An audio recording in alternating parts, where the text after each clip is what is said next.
जस्य प्रभा प्रभवतो जगदण्डकोटिं कोटिस्य शेषवसुधादिविभूतिभिन्यं तद्ब्रह्मनिष्कमलन्त अशेषरूपं गोविन्दमादिपुरुषं तमहं भजामि। वन्दे अहं श्रीगुरो श्रीयुतपदकमलं श्रीगुरुन् वैष्णवांश्च श्रीरूपं साग्रजातं सहगण रघुनाथान्वितं तं सजीवं साद्वैतं सावधूतं परिजनसहितं कृष्णचैतन्यदेवं श्रीराधाकृष्णपादं सहगण ललिता श्रीविशाखान्वितांश्च नमो विष्णुपादाय कृष्णप्रेष्ठाय भूतले श्रीमते भक्तिवेदान्त स्वामिनिति नामिने नमस्ते सारस्वते देवे गौरवाणी प्रचारिणे निर्विशेष शून्यवादी पाश्चात्यदेशतारिणे जय श्री कृष्ण चैतन्य प्रभु नित्यानंद श्री अद्वैत गदाधर श्रीवासदि श्री गौर भक्तबिंद हरे कृष्णा कृष्ण कृष्ण हरे हरे हरे राम राम राम हरे हरे। ओं नमो भगवते वासुदेवाय ओं नमो भगवते वासुदेवाय ओं नमो भगवते वासुदेवाय। नारायणं नमस्कृत्य नरं चैव नरोत्तमं देवीं सरस्वतीं व्यासं ततो जयम् उदीरयेत्। तमादिदेवं करुणानिधानं तमालवर्णं सुहितावतारम् अपार संसारं समुद्रसेतुं भजामहे भागवत स्वरूपम। ग्रंथराज श्रीमद् भागवत महापुराण की जय। पंचम स्कंध द्वादश अध्याय आज के प्रथम क्लास। रघुगण महाराज ও জড় ভরতের বার্তালাপ প্রসঙ্গে 1072তম ভাগবত রসমাধুরী সেমিনার। সর্বপ্রথম সকলকে জানাই আন্তরিক প্রীতি শুভেচ্ছা এবং অভিনন্দন এবং गुरुपाद पद में प्रणाम निवेदन करे तार अहेतु की कृपा आशीर्वाद प्रार्थना करी। नमो ओं विष्णुपादाय कृष्ण प्रेष्ठाय भूतले श्रीमते जयपताका स्वामी निति नामिने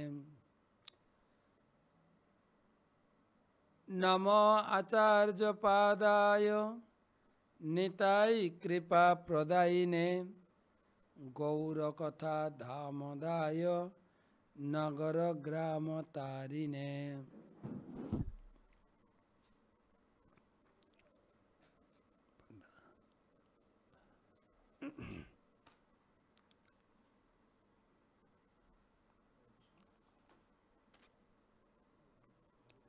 तो आज के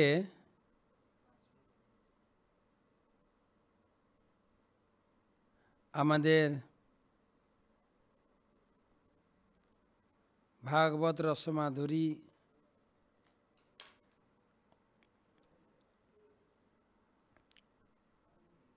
হাজার ৭২তম নতুন অধ্যায়।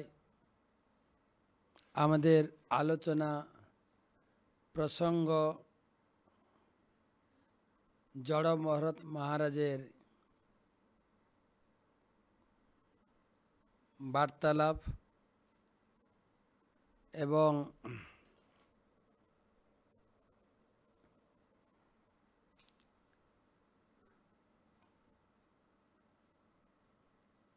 দ্বাদশ অধ্যায়। এই অধ্যায়ের কথা সার আলমারিতে আছে।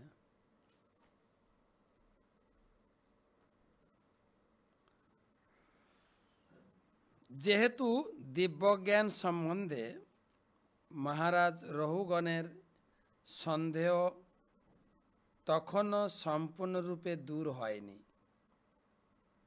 তাই তিনি পুনরায় ব্রহ্মজ্ঞ জড়ভরতকে প্রশ্ন করেছিলেন।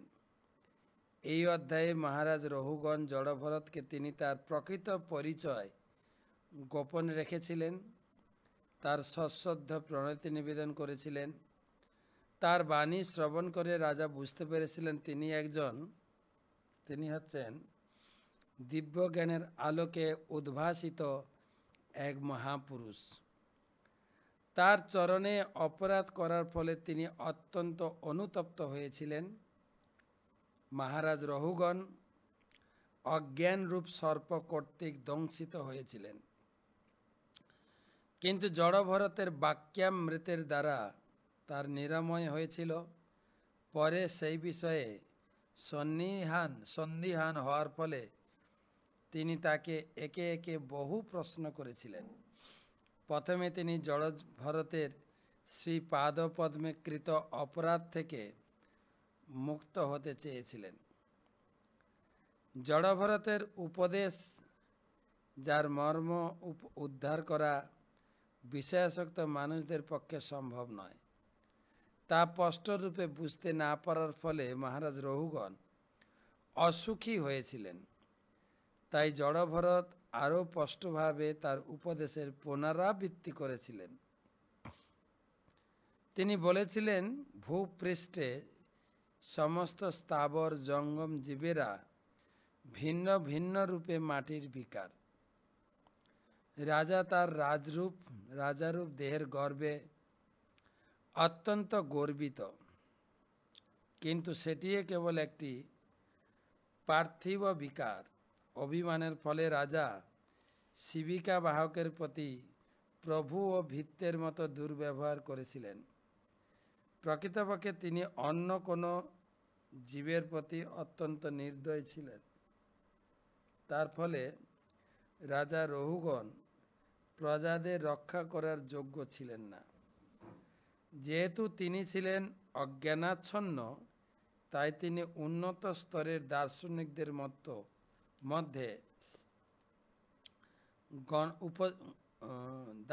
মধ্যে গণ্য হওয়ার উপযুক্ত ছিলেন না। এই জড়জগতে সব কিছুই পার্থিব বিকার মাত্র, এবং বিকার অনুসারে তাদের ভিন্ন ভিন্ন নাম রয়েছে। প্রকৃতপক্ষে সমস্ত বৈচিত্র্য এক এবং অভিন্ন, এবং চরমে সমস্ত বৈচিত্র্যের সূক্ষ্ম পরমাণুতে লয় হয়। এই জড়জগতে কোনো কিছুই নিত্য নয়। বিভিন্ন দ্রব্যের যে ভেদ, তা কেবল মনের কল্পনা মাত্র। পরম তত্ত্ব মায়ার অতীত, এবং তা প্রকাশিত হয় তিন রূপে: নির্বিশেষ ব্রহ্ম, অন্তর্যামী পরমাত্মা এবং পরমেশ্বর ভগবান। পরম তত্ত্বের চরম উপলব্ধি হচ্ছেন পরমেশ্বর ভগবান, যাকে তার ভক্তরা বাসুদেব বলে জানেন। শুদ্ধ ভক্তের পদরজের দ্বারা অভিষিক্ত না হলে কখনো ভগবানের ভক্ত হওয়া যায় না। জড়ভরত তার পূর্বজন্মের কথা রাজাকে বলেছিলেন যে ভগবানের কৃপায় তিনি তার পূর্বজন্মের সমস্ত কথা স্মরণ করতে পারেন। তার পূর্বজন্মের কর্মের ফলে জড়ভরত অত্যন্ত সাবধানতা অবলম্বন করেছিলেন এবং অসৎ সঙ্গ থেকে দূরে থাকার জন্য মুখ ও বধিরের অভিনয় করেছিলেন। জড় প্রকৃতির সঙ্গের প্রভাব অত্যন্ত বলবান। বিষয়াসক্ত মানুষদের অসৎ সঙ্গের প্রভাব এড়ানো যায় কেবল ভগবত ভক্তের সঙ্গে প্রভাবে। ভগবত ভক্তের সঙ্গে শ্রবণম কীর্তনম বিষ্ণু স্মরণম পাদ সেবনম অর্চনম বন্দনম দাস্যম সাক্ষ্য আত্মনিবেদন, এই 9 প্রকার ভক্তি সম্পাদন করার সুযোগ পাওয়া যায়। এইভাবে ভগবত ভক্তের সঙ্গের প্রভাবে মায়ার সঙ্গ থেকে মুক্তি লাভ করে সংসার সমুদ্র উত্তীর্ণ হয়ে ভগবত ধামে যাওয়া যায়। শুরু হচ্ছে আলোচনা। কথা সার শুনলাম। রঘুগণ মহারাজ তিনি তার কৃত অপরাধের জন্য ক্ষমা চাইছেন। রঘুগণ উবাচ নমো নমো কারণ বিগ্রহায় স্বরূপতুচ্ছি কৃত বিগ্রহায় নমো বধূত দ্বিজবন্ধুলিঙ্গ নিগূঢ় নিত্যানুভবায় তুভ্যম। রঘুগণ উবাচ নমো নমো কারণ বিগ্রহায় স্বরূপতুচ্ছি কৃত বিগ্রহায় নমো বধূত দ্বিজবন্ধুলিঙ্গ নিগূঢ় নিত্যানুভবায় তুভ্যম। মহারাজ রঘুগণ বললেন, হে অবধূত, আপনি ভগবান থেকে অভিন্ন। আপনার স্বরূপের প্রভাবে সমস্ত শাস্ত্র বিরোধ দূর হয়েছে। আপনি ব্রহ্মবন্ধুর বেশে আপনার দিব্য আনন্দময় স্বরূপ গোপন রেখেছেন। আমি আপনাকে আমার সশ্রদ্ধ প্রণতি নিবেদন করি।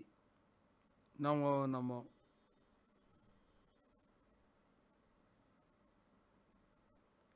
আপনার স্বরূপের প্রভাবে সমস্ত শাস্ত্র বিরোধ দূর হয়েছে।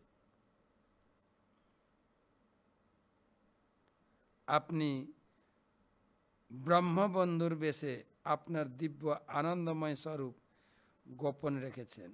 আমি আপনাকে আমার সশ্রদ্ধ প্রণতি নিবেদন করি। ক্ষমা চাইছেন। আমি আপনাকে চিনতে পারিনি। আপনি যেন ছাইয়ে ঢাকা প্রজ্বলিত অগ্নির মতো। আপনার দিব্য জ্ঞান গভীর। আপনি কেন নিজেকে গোপন রেখেছেন? আমি কেবল আপনাকে আমার সশ্রদ্ধ প্রণতি নিবেদন করি।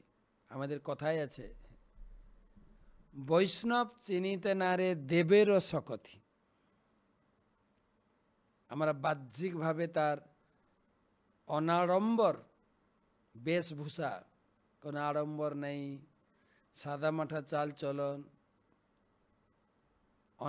অনাড়ম্বর বেশভূষা দেখে হয়তো কখনো ভুলভাবে একটু নির্ণয় করা হয়ে যায়।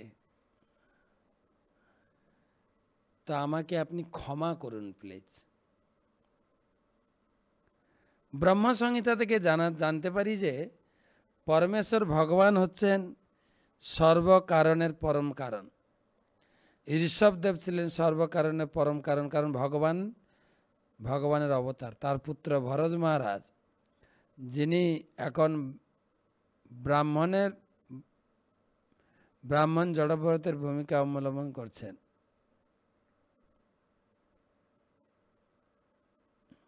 তার পুত্র ভরত মহারাজ, যিনি এখন জড়ভরতের ভূমিকা অবলম্বন করছেন, তিনি সর্বকারণের পরম কারণ বলে তার শরীর প্রাপ্ত হয়েছে।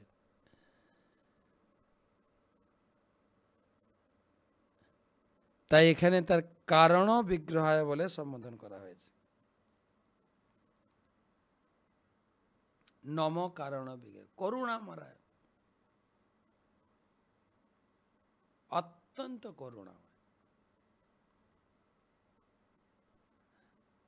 একজন বৈষ্ণব গুরুকে এতটাই করুণাময় হতে হয়। ত্রাণায় কারুণ্য ঘন ঘনত্তম, হে করুণাময় বিগ্রহ। আসলে শিষ্যের কাছে গুরুদেব অত্যন্ত করুণাময় বিগ্রহ।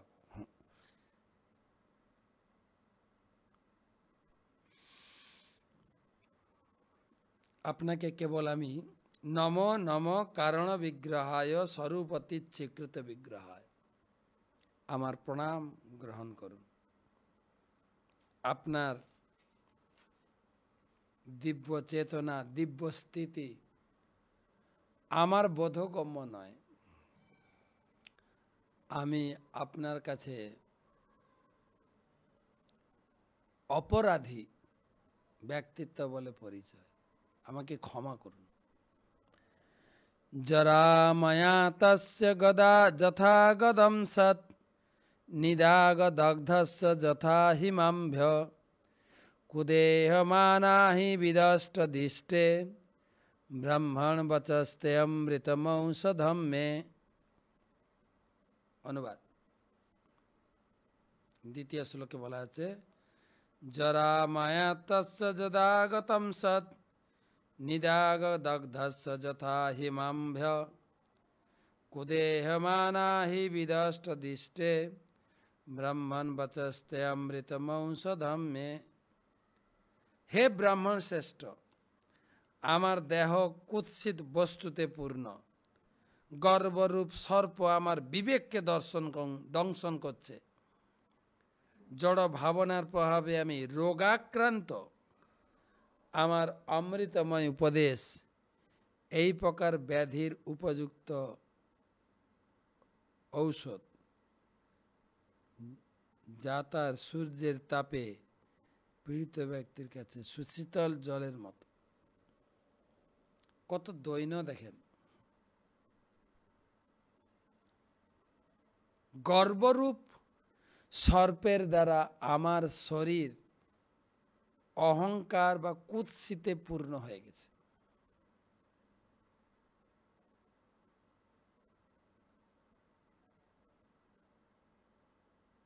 জড় উপাদানের প্রভাবে আমি রোগাক্রান্ত। আপনার অমৃতময় উপদেশ এই প্রকার ব্যাধির উপযুক্ত ঔষধ, যা সূর্যের কাছে, সূর্যের তাপে পীড়িত ব্যক্তির কাছে সুশীতল জলের মতো। কত কথা।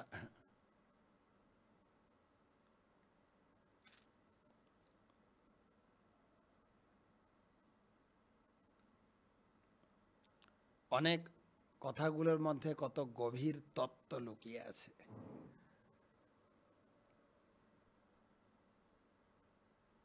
গর্বরূপ সর্প আমার শরীরকে কুৎসিত করে দিয়েছে।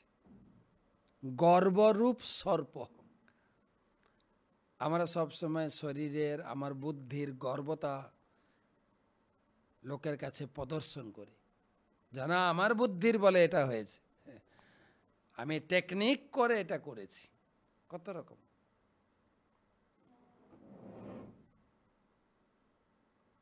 তো সেই গর্বকে এখানে বলা হয়েছে বিষাক্ত সর্প দংশনে কুৎসিত দেহ। বদ্ধজীবের শরীর অস্থি, রক্ত, মল, মূত্র ইত্যাদি নোংরা বস্তুতে পরিপূর্ণ। কুৎসিত।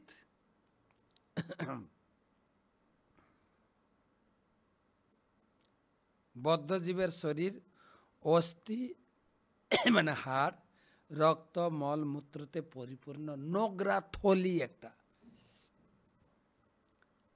আমার সে লিকুইড বিউটি বলে একটা গল্প পড়েছিলাম ছোটবেলায়, যে একটা রাজকুমার একটা মহিলাকে দেখে আকৃষ্ট হয়েছিল, তার সৌন্দর্য, রূপে, গুণে, এবং অফার করেছিল।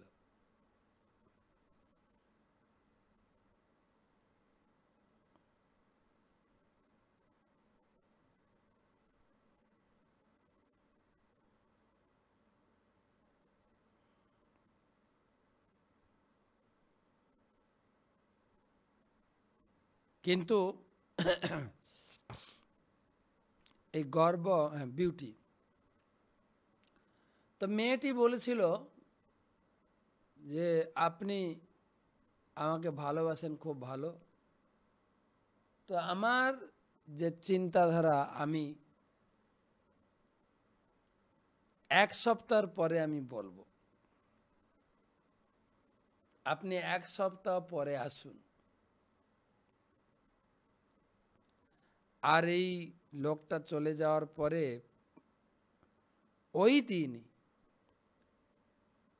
ডালকুলাস বলে না কি ওষুধটা খেয়ে প্রচুর পরিমাণে পায়খানা করেছেন, বমি করেছেন।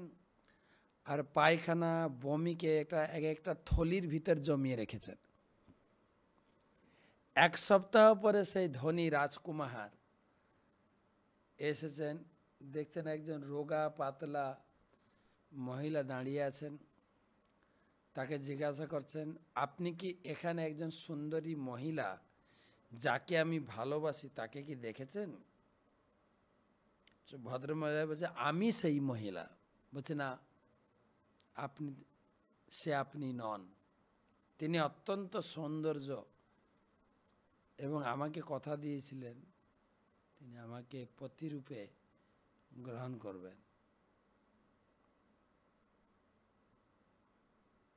সে মোটেই বিশ্বাস করে না।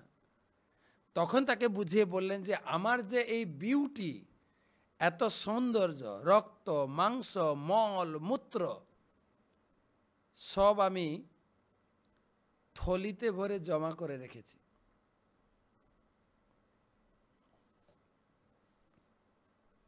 আমার শরীরের বিউটি সব থলিতে জমা আছে, আসুন আপনাকে দেখাবো। তখন সেই পায়খানা মল মূত্র বমি খুলে দেখাচ্ছে। এগুলো কি? এইগুলো হচ্ছে আমার সৌন্দর্য। মানে রক্ত চামড়ার থলি, মল মূত্র গন্ধ, এই আমি শরীর থেকে বের করে জমা রেখেছি আপনাকে দেওয়ার জন্য। প্রভুপাদ সেটাই তাৎপর্য লিখছেন যে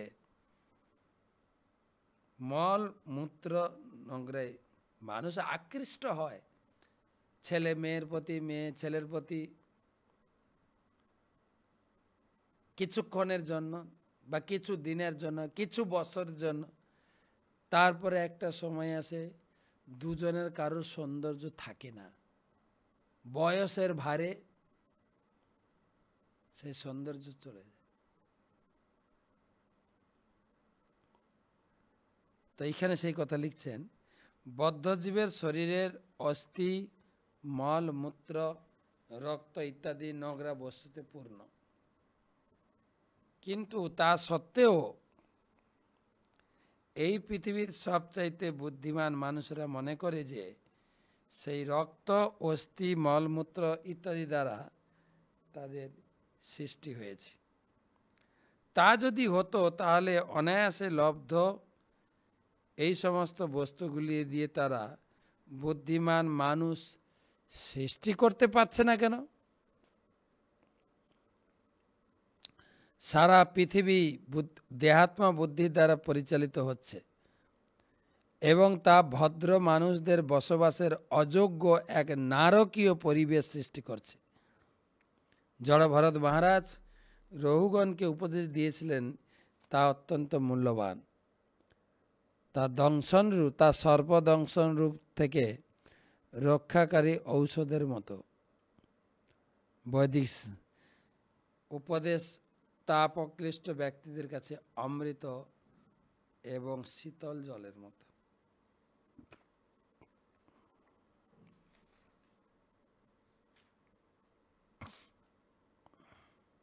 तीन नंबर श्लोक, तस्माद् भवन्तं मम संज्ञार्थं प्रप्स्यामि पश्चात् अधुना सुबोधम् अध्यात्मयोग ग्रथितं तवक्तं माख्याहि कौतूहलचेतस मे। तस्माद् भवन्त्यं मम संशयार्थं प्रक्ष्यामि पश्चात् अधुना सुबोधम अध्यात्मयोगो ग्रथितं तवोक्त्यं माख्यायि कौतूहलचेतसो मे।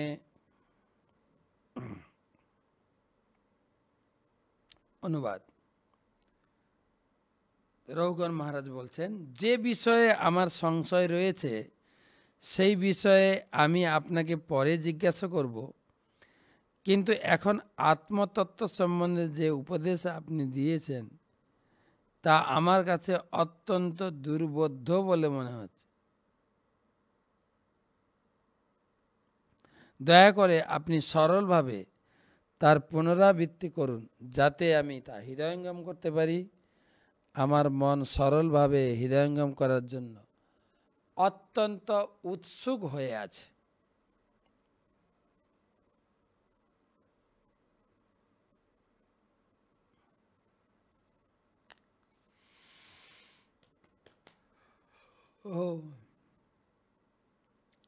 রঘুগণ মহারাজ আমাদের জন্য আরো সরলভাবে শুনতে চাইছেন, জগৎকে শোনাতে চাইছেন জড় ভরতের মুখ থেকে। বলে, আপনি মনের সম্বন্ধে এই সম্বন্ধে অনেক কিছু কথা বলেছেন, কিন্তু আমার কাছে দুর্বোধ্য মনে হয়েছে, তা একটু পরিষ্কার করে আমাকে শোনান। তস্মাৎ ভবন্তম মম সংশয়ার্থম প্রক্ষ্যামি পশ্চাৎ অধুনা সুবোধম অধ্যাত্মযোগো গ্রথিতম তবক্তম আখ্যায়ি কৌতূহলচেতসো মে। আপনি একটু সরল করে বলুন, যাতে আমার মন আপনার এই সরল ব্যাখ্যা হৃদয়ঙ্গম করতে পারে।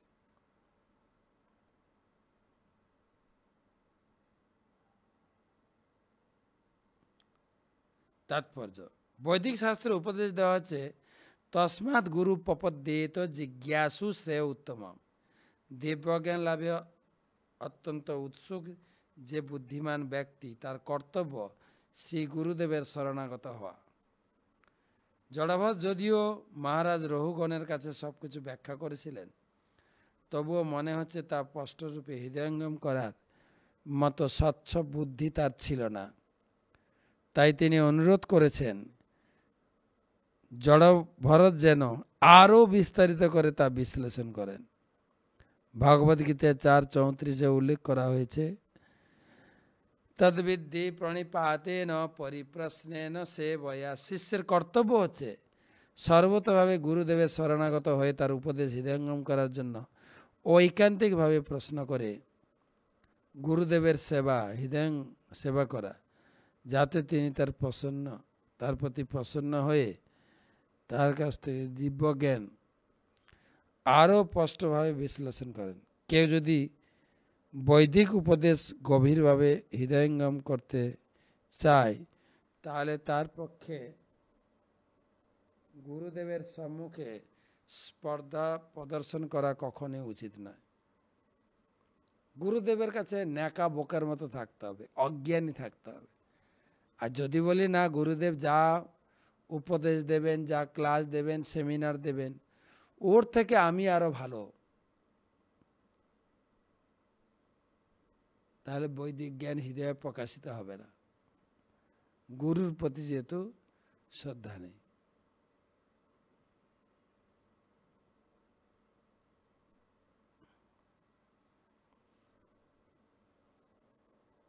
গুরুদেবের কাছে যেতে হবে। এটা শুধু গুরুদেবের কাছে না, এই যে ভগবদ গীতার 4 অধ্যায় 34 নম্বর শ্লোক, যে কোনো জ্ঞান গ্রহণ করার ক্ষেত্রে একটা নীতি সেট করেছেন ভগবান। আপনার ছেলে মেয়ে কোচিংয়ে যাচ্ছে, ছেলে মেয়ে স্কুল কলেজ ইউনিভার্সিটিতে যাচ্ছে,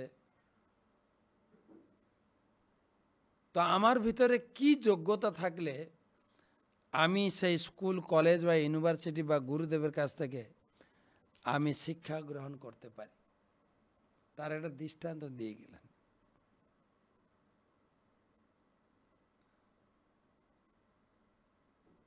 ভরত মহারাজ।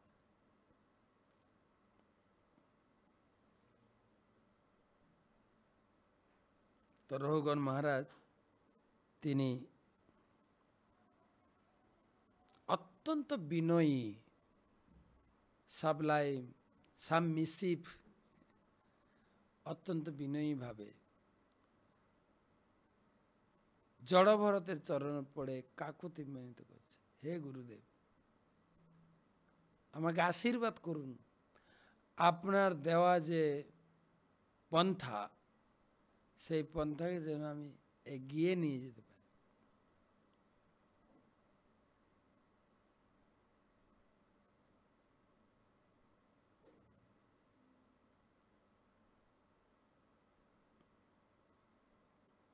পরিপ্রশ্ন, সেবা এবং প্রণিপাত তিনটা থাকতে হবে।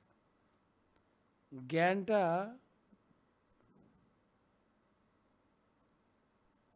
তরল পদার্থের মতো, শিষ্যের হৃদয় থেকে গুরুদেবের হৃদয় থেকে গড়িয়ে শিষ্যের হৃদয়ে বর্তাবে।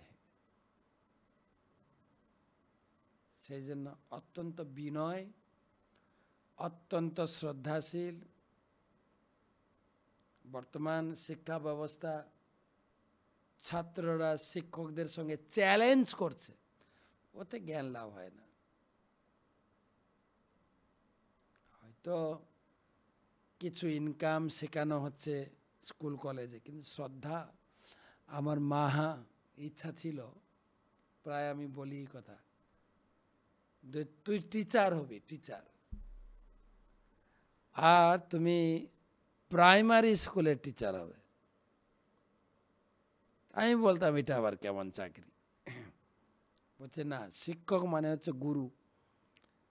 যে সম্মানটা এখনো প্রাইমারি স্কুলে আছে, আপনি দেখবেন হয়তো রাস্তাঘাটে চলছেন, হঠাৎ আপনার প্রফেসর, কোচিং টিচার বা স্কুলের এই প্রাইমারি স্কুলের শিক্ষকের সঙ্গে দেখা হয়েছে। স্বাভাবিকভাবে অন্যান্য মাস্টারের সামনে দেখা হলো, স্যার নমস্কার।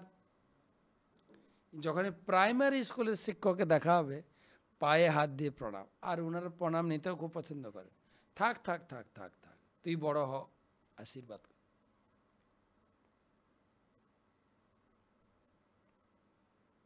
আমি জানি না আমাদের এই শিক্ষা কতটা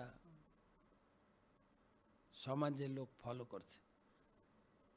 কিছু কিছু কলেজ, ইউনিভার্সিটি তো মাস্টারদেরকে ঘরবন্দি, নজরবন্দি করে হেনস্থা করা তো ছাত্ররাই করছে।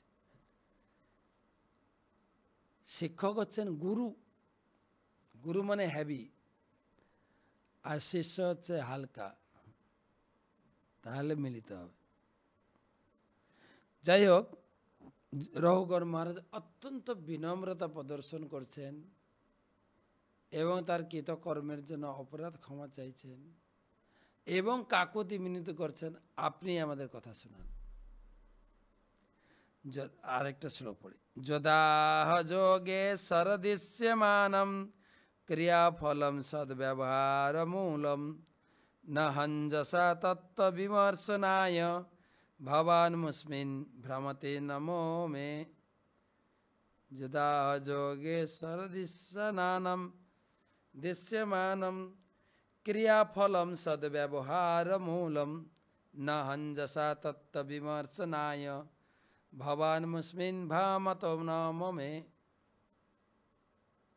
হে যোগেশ্বর, আপনি বলেছেন যে দেহের গমনাদির ফলে যে শ্রান্তি হয় তা প্রত্যক্ষ অনুভূতি দ্বারা অবগত হওয়া যায়, কিন্তু প্রকৃতপক্ষে শ্রান্তি নেই, তার অস্তিত্ব কেবল ব্যবহারমূলক। এই প্রকার প্রশ্ন উত্তরের দ্বারা পরম তত্ত্ব নির্ণয় করা যায় না। আপনার এই বাক্যে আমার মন কিছুটা বিচলিত হয়ে যায়।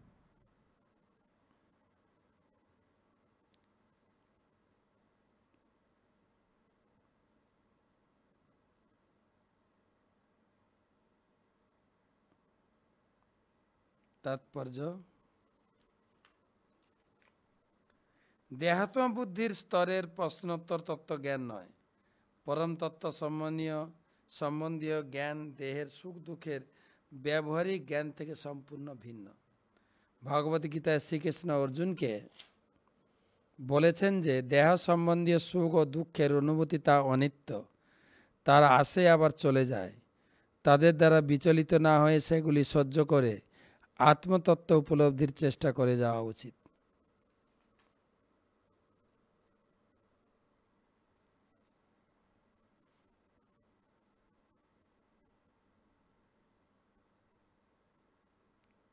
জানি না শ্লোকটা কি বলছে। আপনি বলেছেন দেহের গমনাদির ফলে শ্রান্তি হয়,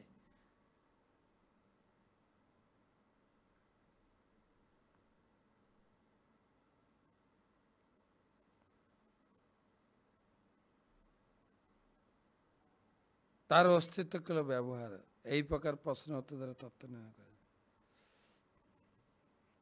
যেন আপনারা যতটুকু বুঝলেন এই শ্লোকটা, আমি ঠিক ধরতে পারলাম না কি বলছেন।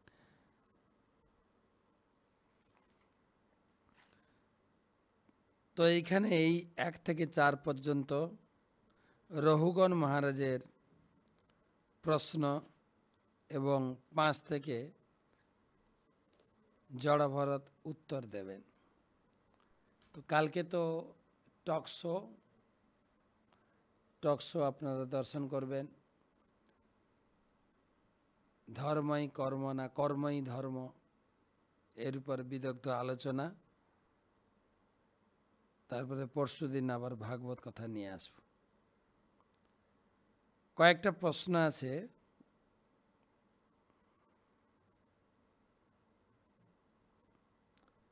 প্রশ্ন করেছেন শ্যামল চক্রবর্তী, গোবরডাঙ্গাছা, চণ্ডীতলা, ডানকুনি।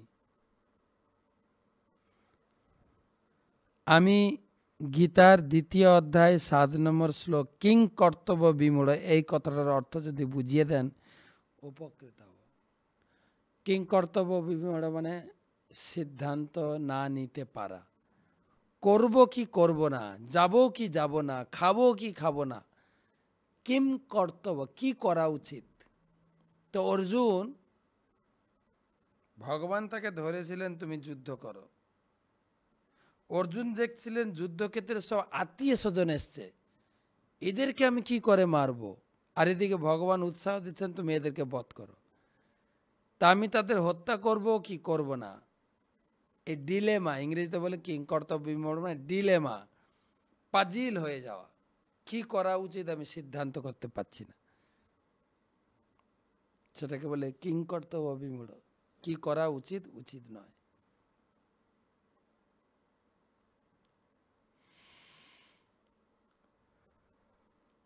পরবর্তী প্রশ্ন ননী গোপাল কর, বিষয়ীর অন্ন খাইলে মলিন হয় মন, এই শ্লোকটি চৈতন্য চরিতামৃতের কোন লীলায়, কোন অধ্যায়, কত শ্লোক আছে?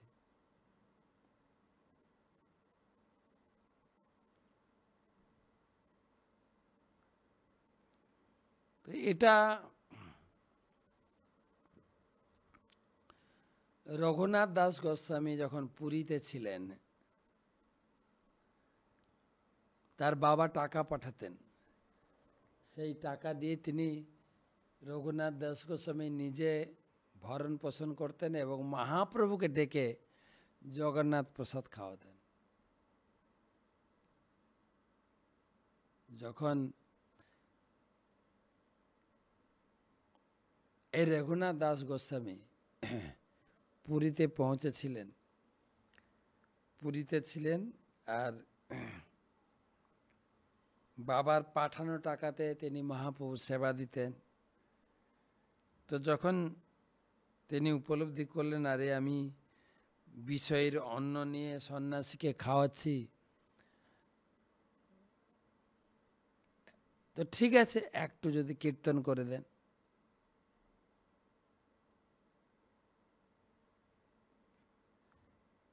তো কিছুদিন পরে রঘুনাথ গোস্বামী আর মহাপ্রভুকে ভোজন দিলেন না, তখন মহাপ্রভু জিজ্ঞেস করছিলেন, কি ব্যাপার রঘুনাথ, তুমি আমার জন্য প্রসাদ পাঠাচ্ছ না? তখন রঘুনাথ উত্তর দিয়েছিলেন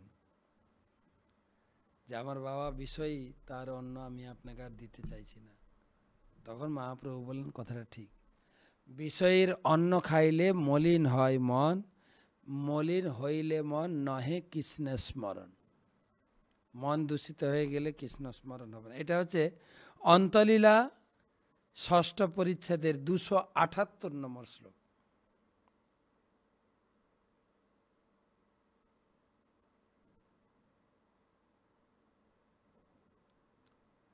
অভিজিৎ দাস, অভিজিৎ দে আসাম থেকে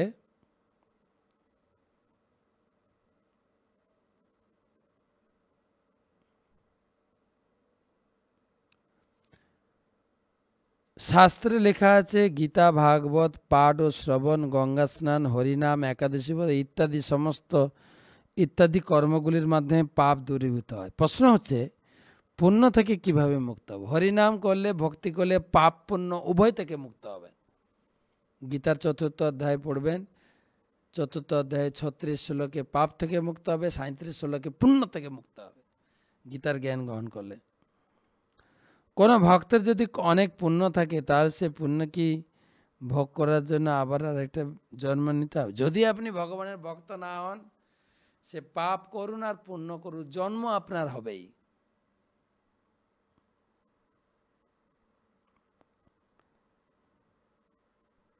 এবং পুণ্য ভোগ করা, আচ্ছা, কোনো ভক্ত যদি অনেক পুণ্য থাকে, তাহলে পুণ্য ভোগ করার জন্য আরেকটা জন্ম নিতে হয়। কি? সঞ্চিত পুণ্য কিভাবে ভগবানকে অর্পণ করা যায়? বেশি করে ভগবানের ভজন করুন, হরিনাম করুন, ভগবান আপনার দায়িত্ব গ্রহণ করবেন। তো আজকে এইখানে রাখি, রাত হয়ে গেছে। তো ভালো থাকবেন, কালকে টক শোতে দেখা হবে। হরে কৃষ্ণ, শুভরাত্রি।